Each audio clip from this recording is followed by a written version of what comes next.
Em nome do Pai, e do Filho, e do Espírito Santo. Amém. O Espírito Santo conceda-nos a graça de compreendermos a palavra do Senhor e a docilidade de acolhê-la em nosso coração e vivê-la. Lucas 11, de 29 a 32, é o texto da nossa Lexio Divina hoje. Quando as multidões se reuniram em grande quantidade, Jesus começou a dizer: esta geração é uma geração má. Ela busca um sinal, mas nenhum sinal lhe será dado, a não ser o sinal de Jonas. Com efeito, assim como Jonas foi um sinal para os ninivitas, assim também será o Filho do Homem para esta geração.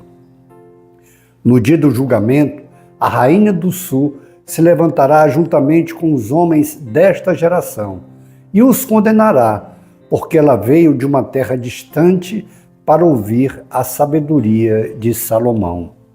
E aqui está quem é maior do que Salomão. No dia do julgamento, os ninivitas se levantarão juntamente com esta geração e a condenarão, porque eles se converteram quando ouviram a pregação de Jonas.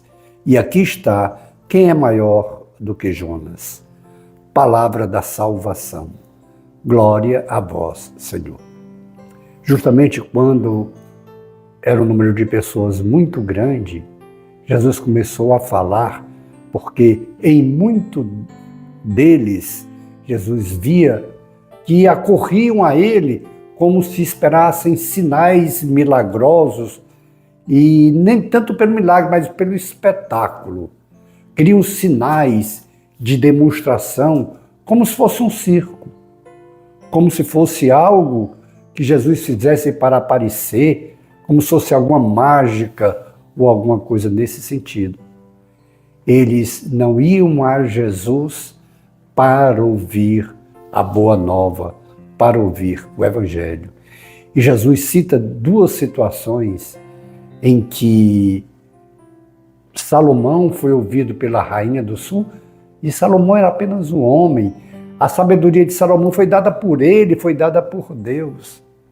O outro profeta Jonas, que o sinal que será dado a essa geração é o sinal de Jonas, e nós sabemos, Jonas, quando se rebelou diante do mandato de Deus, da sua missão, ele, em vez de ir para Nínive, toma um navio para outra localidade, e ali ele é engolido, é jogado fora do barco, porque o barco estava pronto para afundar, e quando ele é jogado no mar, o mar se acalma, e ele é engolido por um grande peixe, e esse peixe o devolve nas praias de Nínive, onde ele faz a pregação, e os habitantes de Nínive se convertem.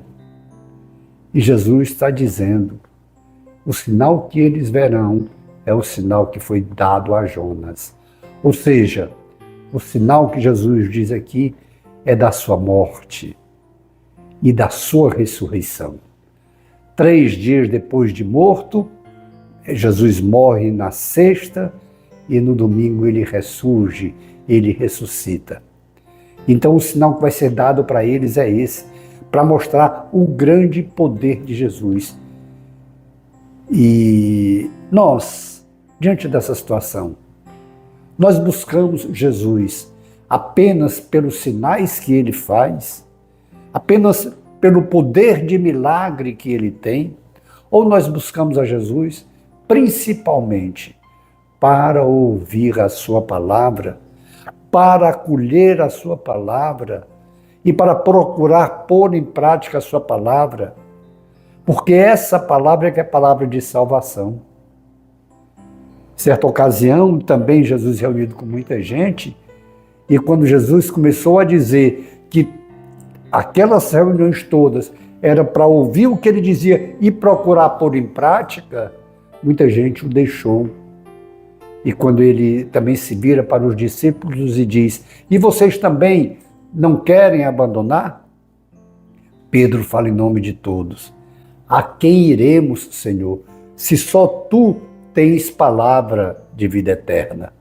Ou seja, Pedro compreendeu os discípulos também, que buscavam a Jesus não pelos milagres, pelos espetáculos, pela demonstração do poder de Jesus, mas principalmente pela palavra que Jesus trazia, palavra de misericórdia, de perdão, de reconciliação, palavra que nos faz arrependermos-nos dos nossos pecados, das nossas mazelas e o propósito de conversão.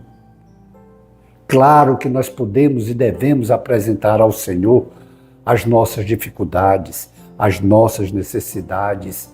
Sim, devemos apresentar todo o nosso projeto ao Senhor, mas nós não vamos atrás dele só por isso.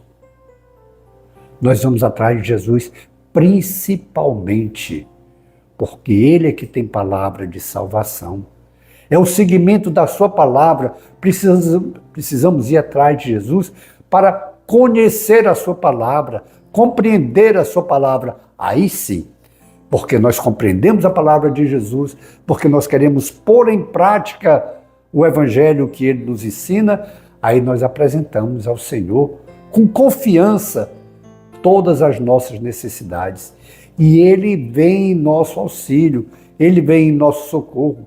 Ele nos dá sabedoria para enfrentarmos os problemas, ele nos dá discernimento para discernirmos entre o certo e o errado. Ele nos fortalece, ele nos anima, ele nos encoraja sempre a fazermos o bem, nos encoraja sempre a tomarmos o caminho certo, mesmo que seja de cruz, mesmo que seja de renúncias, e na maioria das vezes vai ser. Porque esse período que nós estamos vivendo de Quaresma, que é um período de penitência, de reflexão, de arrependimento, de conversão, vai culminar com a nossa salvação. Sim, porque estamos nos preparando para o grande tríduo pascal, que é justamente quando se é centralizado todo o processo salvífico, o julgamento e a condenação de Jesus, sua morte, mas a sua ressurreição. E essa ressurreição que é prometida a todo aquele que seguir a Jesus Cristo, que tomar a sua cruz diária, ou seja, aquelas renúncias diárias que nós fazemos para praticarmos somente o bem, renunciar ao mal, renunciar a toda a tentação, renunciar a tudo aquilo que possa nos afastar de Deus. E esse é o momento propício para essas reflexões, momento propício para a oração, momento propício para expressarmos o nosso amor a Deus na ajuda ao próximo. Então façamos esse compromisso de não sermos como aquela geração que só queria os sinais de Jesus. Não, nós queremos muito mais do que os sinais de Jesus. Nós queremos o seu reino. Nós queremos tomar posse da sua palavra e seguir os seus passos. Façamos então esse compromisso de procurarmos compreender e viver a palavra do Senhor, que nos leva ao seu reino, que nos traz a salvação. Depois disso, contemplemos as maravilhas do Senhor em nossas vidas. Glória ao Pai, e ao Filho, e ao Espírito Santo, como era no princípio, agora e sempre. Amém. Abençoe-nos o Deus Todo-Poderoso, o Pai, e o Filho, e o Espírito Santo. Amém.